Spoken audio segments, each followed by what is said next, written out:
భూలోకంలో అధర్మం ప్రబలిన ప్రతిసారి ఆపండ్రా, ఆపండి! శ్రీ మహావిష్ణువు వైకుంఠాన్ని వదిలి భూమిపై అవతారం దాల్చి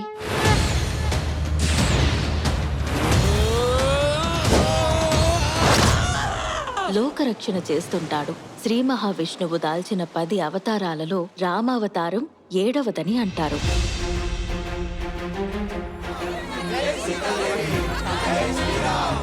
నేను రాజ్యాన్ని లేదా అధికారాన్ని ఆశించను. మీరు నన్ను ఆశీర్వదిస్తే చాలు తండ్రి. ప్రభు, నేను మీతో పాటే వస్తున్నాను. భర్తను అనుసరించడం భార్య విధి. నీ విధి రాత కూడా నాదవుతుంది. మీ ఆత్మను పంచుకున్న నేను విధిరాతను కూడా పంచుకోవాలి. నేను కూడా నీతో వస్తున్నాను. ఓ సౌభాగ్యవతి, నేను భిక్ష కోసం ఈ చెట్టుకి వచ్చా.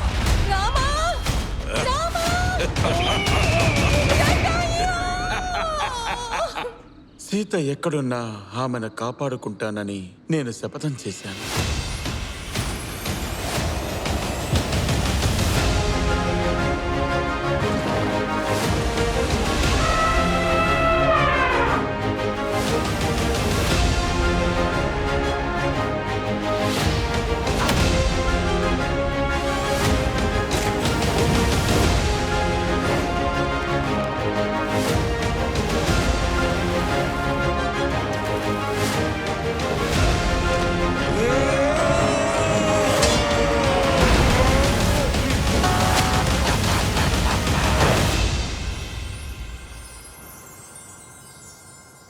అన్నా, మన సైనికుల మృతదేహాలతో పాటు శత్రువుల శవాలకు దహన సంస్కారాలు చేయడం ఎంతవరకు సమంజసం? లక్ష్మణ, వాళ్ళు బతుకున్నప్పుడు మన పక్షాన రావణుని పక్షాన యుద్ధం చేశారు. మరణించాక వారి మధ్య శత్రుత్వం అనేది ఉండదు.